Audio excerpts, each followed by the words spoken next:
ನೋಡ್ರಿ, police constable exam ಯಾರು ಬರಿತಾ ಇದ್ರಲ್ಲ, ನಿಮ್ಗೊಂದು ಕ್ಲಾರಿಟಿ ಇರಬೇಕು, ಒಂದು ಸ್ಪಷ್ಟತೆ ಇರಬೇಕು. ಯಾವ ವಿಷಯಕ್ಕಂದ್ರೆ KSPಗೂ ಮತ್ತು KEಗಿರುವಂಥ ವ್ಯತ್ಯಾಸ ಗೊತ್ತಾಗಬೇಕು. ಹಿಂದೆ ನೀವು PC ಎಕ್ಸಾಮ್ ಎಲ್ಲ ಕಂಡಕ್ಟ್ ಮಾಡಿದವ್ರು ಯಾರು? KSP, ಕರ್ನಾಟಕ ಸ್ಟೇಟ್ ಪೊಲೀಸ್ನವ್ರು ಮಾಡ್ತಾ ಇದ್ರು. ಈಗ KEದವ್ರು ಮಾಡ್ತಾ ಇದ್ದಾರೆ, ಕರ್ನಾಟಕ ಎಕ್ಸಾಮಿನೇಷನ್ ಅಥಾರಿಟಿ ಅವ್ರು ಮಾಡ್ತಾ ಇದ್ದಾರೆ. ಸೊ ಅವರ ಕ್ವಶನ್ ಪೇಪರ್ಗೂ ಇವರು ಕ್ವಶನ್ ಪೇಪರ್ಗೂ ಭಾಳನೇ ವ್ಯತ್ಯಾಸ ಇದೆ. ಈ ಸ್ಪಷ್ಟತೆ ನಿಮಗೆ ಇರಲೇಬೇಕು, ಇಲ್ಲಾಂದ್ರೆ ಭಾಳ ಕಷ್ಟ ಆಗುತ್ತೆ. ಎಕ್ಸಾಮ್ ಪಾಸ್ ಮಾಡೋದು ಭಾಳ ಕಷ್ಟ ಆಗುತ್ತೆ. ಸರ್, ನನ್ನ ಹತ್ರ ಹಳೆ PCದು ಒಂದು 20 ಕ್ವಶನ್ ಪೇಪರ್ ಇದೆ, ಎಲ್ಲ ಸಾಲ್ವ್ ಮಾಡಿಬಿಟ್ಟಿನಿ ಸರ್, ಎಲ್ಲ ಜಬರ್ದಸ್ತ, ಫುಲ್ ಕಾನ್ಫಿಡೆಂಟ್ ಆಗಿದ್ದೀನಿ. ಎಸ್, ಮಾಡಿ ತಪ್ಪೇನಿಲ್ಲ. ಆದರೆ ಅದಕ್ಕಿಂತ ಇಂಪಾರ್ಟೆಂಟ್, ಇತ್ತೀಚೆಗೆ KEದವ್ರು ಏನು ಎಕ್ಸಾಮ್ ಮಾಡಿದ್ದಾರೆ ನೋಡ್ರಿ, ಈ 2024, 25, 26 ಈ ಕಡೆ ಒಂದು 15-20 ಕ್ವಶನ್ ಪೇಪರ್ಸ್ ಬೇರೆ ಬೇರೆ ಎಕ್ಸಾಮ್ಸ್ ಎಲ್ಲ ಮಾಡಿದ್ದಾರೆ ಅವರು. SD, FDA ಬೇರೆ ಬೇರೆ ಎಲ್ಲ ಎಕ್ಸಾಮ್ಸ್ ಮಾಡಿದ್ದಾರೆ. ಆ ಕ್ವಶನ್ ಪೇಪರ್ ನೋಡ್ಬೇಕು ನೀವು. ಯಾಕಂದರೆ ಎಲ್ಲ ಎಕ್ಸಾಮ್ಸ್ಗಳು ನೋಡಿದಾಗ KEದೊಂದು ಪ್ಯಾಟರ್ನ್ ಸಿಗುತ್ತೆ, ಒಂದು ಪ್ಯಾಟರ್ನ್ ಫಾಲೋ ಮಾಡ್ತಾರೆ ಅವರು. ಅಂದರೆ ಜನರಲ್ ಸೈನ್ಸ್ಗೆ ಹೆಚ್ಚು ಮಹತ್ವ ಕೊಡ್ತಾ ಇದ್ದಾರೆ. ತಾವು ನೋಡಿದ್ರೆ ಗೊತ್ತಿರುತ್ತೆ, ಜನರಲ್ ಸೈನ್ಸ್ಗೆ ಇಂಪಾರ್ಟೆನ್ಸ್ ಕೊಡ್ತಾ ಇದ್ದಾರೆ, science and technology.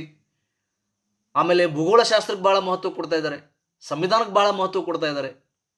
Current affairs, ಪ್ರಚಲಿತ ಘಟನೆಗಳಂತೂ ಟಾಪಲ್ಲಿದೆ, 20-30 ಕ್ವಶನ್ಸ್ ಬರ್ತಾ ಇದೆ. Mental ability. ಸೊ ನಿಮಗೊಂದು ಟ್ರೆಂಡ್ ಗೊತ್ತಾಗುತ್ತೆ. ಟ್ರೆಂಡ್ ಅಂದರೆ ಅರ್ಥ ಆಗುತ್ತಲ್ಲ. ಸೊ KSP ಟ್ರೆಂಡೇ ಬೇರೆ. ಭಾಳ ಜನ ಇನ್ನು KSPಲೇ ಉಳಿಬೇಡ್ರಿ, ಅದು ಈಗ KEಗೆ ಅದು ಪ್ರಸ್ತುತ ಅಲ್ಲ. ಮಾಡಿರಿ, ಯಾವ ಕ್ವಶನ್ ಪೇಪರ್ ಮಾಡಿರಿ ಏನು ತಪ್ಪಿಲ್ಲ. ಅದಕ್ಕಿಂತ ಇಂಪಾರ್ಟೆಂಟ್ ಇವಿದೆ, ಇವಕ್ಕೆ ಹೆಚ್ಚಿಗೆ ಮಹತ್ವ ಕೊಡಬೇಕು ನೀವು. KE question papers. ಈಗ ನೀವು ಹಳೆ PC ಕ್ವಶನ್ ಪೇಪರ್ ನೋಡಿದ್ರೆ ಉಪಯೋಗಿಲ್ಲ, ಆದರೆ ಹಳೆ KE ಕ್ವಶನ್ ಪೇಪರ್ ನೋಡ್ಬೇಕು, ಇದು ಭಾಳ ಇಂಪಾರ್ಟೆಂಟ್. ಎಕ್ಸಾಮ್ ಯಾವ್ದಾರ ಇರಲಿ, ಆದರೆ KEದ ಹಳೆ ಕ್ವಶನ್ ಪೇಪರ್ ನೋಡೋದು ಭಾಳ ಇಂಪಾರ್ಟೆಂಟ್. ಸೊ ಅದಕ್ಕೆ ಅನುಗುಣವಾಗಿ ನಾನು ಒಂದಿಷ್ಟು ಕ್ವಶನ್ ಪೇಪರ್ಸ್ ಸಿದ್ಧಪಡಿಸಿದ್ದೀನಿ. PDF ಕನ್ನಡ ಮಾಧ್ಯಮದಲ್ಲಿದೆ. ತಮಗೆ ಯಾರಿಗಾದರೂ ಬೇಕು ಅಂದರೆ, ನಿಮ್ಮ ಹತ್ರ ಆಲ್ರೆಡಿ ನೀವು ಕ್ವಶನ್ ಸಾಲ್ವ್ ಮಾಡ್ತಾ ಇದ್ದರೆ, ಎಲ್ಲಾದರೂ ಟೆಸ್ಟ್ ಸೀರೀಸ್ ಹೋಗಿದ್ರೆ ಓಕೆ, ನೋ ಪ್ರಾಬ್ಲಮ್. ಇದು ಯಾರಿಗೆ ಅವಶ್ಯಕತೆ ಇದೆ ಅವ್ರು ತಗೊಳ್ಳಿ. ಸುಮಾರು 9 ಪ್ರಶ್ನೆ ಪತ್ರಿಕೆಗಳು ಸಿದ್ಧಪಡಿಸಿದ್ದೀನಿ. ಸಂವಿಧಾನ, ಇತಿಹಾಸ, ಭೂಗೋಳಶಾಸ್ತ್ರ, KE ಟ್ರೆಂಡ್ಗೆ ಅನುಗುಣವಾಗಿ, KEದವ್ರು ಯಾವುದಕ್ಕೆ ಮಹತ್ವ ಕೊಡ್ತಾರೆ ಅದಕ್ಕೆ ಅನುಗುಣವಾಗಿ. ಪ್ಲಸ್ 11 ಕರೆಂಟ್ ಅಫೇರ್ಸ್ ಪ್ರಶ್ನೆ ಪತ್ರಿಕೆಗಳಿದೆ, ಪ್ರಚಲಿತ ಘಟನೆಗಳು ವಿತ್ ಎಕ್ಸ್ಪ್ಲನೇಷನ್, ವಿವರಣೆಯೊಂದಿಗೆ. ಆಮೇಲೆ ಒಂದು 7-8 ತಿಂಗಳದ್ದು ಜಿಸ್ಟ್ ಅಂತ ಮಾಡಿನ ಸಾರಾಂಶ. ಈಗ ಲಾಸ್ಟ್ ಮೂಮೆಂಟ್ ಎಕ್ಸಾಮ್ ಟೈಮಲ್ಲಿ ನೀವೆಲ್ಲ ಓದಿರ್ತೀರ ಪ್ರಚಲಿತ ಘಟನೆಗಳು, ಬಟ್ ರಿವಿಷನ್ ಮಾಡೋದಕ್ಕೆ ಸ್ವಲ್ಪ ಶಾರ್ಟ್ ನೋಟ್ಸ್ ಬೇಕಲ್ಲ, ಆ ಥರನೂ ಮಾಡಿಕೊಟ್ಟಿದ್ದೀನಿ. ಇನ್ನೂ 2 ತಿಂಗಳದ್ದು ಮಾಡ್ತೀನಿ, ಅದನ್ನು ಕೊಡ್ತೀನಿ. ನೆಕ್ಸ್ಟ್ ಆಗಸ್ಟ್ ಅಂದರೆ ಜುಲೈ 20 ತನಕ ಕವರ್ ಮಾಡ್ತೀನಿ. ಅರ್ಥ ಆಯ್ತಾ? ಸೊ ಇದು ಕೆಳಗಡೆ ಕಾಣ್ತಾ ಇದೆ ಅನ್ಕೋತೀನಿ. 450 ಇದೆ, ಬೇಡ, ಅಮೌಂಟ್ ಭಾಳ ಆಗತ್ತದು. 390 ಕೊಡಿ ಸಾಕು.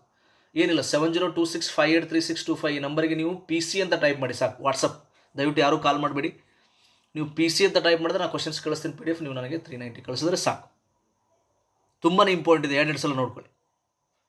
ಆಮೇಲೆ ಇಲ್ಲಿ ಭಾಳ ಜನ ಪ್ರಶ್ನೆ ಮಾಡ್ತಾರೆ, ಸರ್ ಇವೆಲ್ಲ ಬೇಕೇನ್ರಿ, KSP KE ಯಾಕೆ ನೋಡ್ಕೋಬೇಕ್ರಿ ಎಲ್ಲ? ಸುಮ್ಮನೆ ನಾವು ಸಿಲೆಬಸ್ ಪ್ರಕಾರ ಇತಿಹಾಸ, ಭೂಗೋಳಶಾಸ್ತ್ರ, ಆಮೇಲೆ ನಾವು ಮೆಂಟಲ್ ಎಬಿಲಿಟಿ, ಆಮೇಲೆ ಕರೆಂಟ್ ಅಫೇರ್ಸ್ ಓದ್ತಾ ಹೋದ್ರೆ ಆಯ್ತಲ್ಲ. ಹಂಗೆ ಆಗಲ್ರಿ. ಇದು ಸಿಲೆಬಸ್ ಸಾಗರ ಇದೆ. ಯಾವುದು ಅಂತ ಎಷ್ಟು ಅಂತ ನೀವು ಕನ್ಸಲ್ಟೇಟ್ ಮಾಡೋಕ್ಕಾಗ್ತದ? ಜಸ್ಟ್ ಲಾಜಿಕಲಿ ವಿಚಾರ ಮಾಡಿರಿ. ಇಲ್ಲಿ ಸ್ಮಾರ್ಟ್ ವರ್ಕ್ ಮಾಡಲೇಬೇಕು. ಪ್ರತಿಯೊಂದು ಸಣ್ಣ ಸಣ್ಣ ವಿಷಯಗಳನ್ನು ನೀವು ಗಮನಿಸಲೇಬೇಕು. ನೀವು ಹಾಗೆ ಓದ್ಕೋತೋದ್ರೆ ಮತ್ತೆ 2-3 ವರ್ಷ ಓದಬೇಕಾಗ್ತದೆ. ನೀವು ಇಲ್ಲಿ ಯಾವುದೋ ಒಂದು ಸಬ್ಜೆಕ್ಟಲ್ಲಿ PhD ತೊಳಕ್ಕೆ ಕುಂತಿಲ್ಲ. ಸ್ಪಷ್ಟವಾಗಿ ಅರ್ಥ ಮಾಡ್ಕೊಳ್ಳಿ. ಫಸ್ಟ್ ನಿಮಗೆ ಕ್ಲಾರಿಟಿ ಇರಲಿ.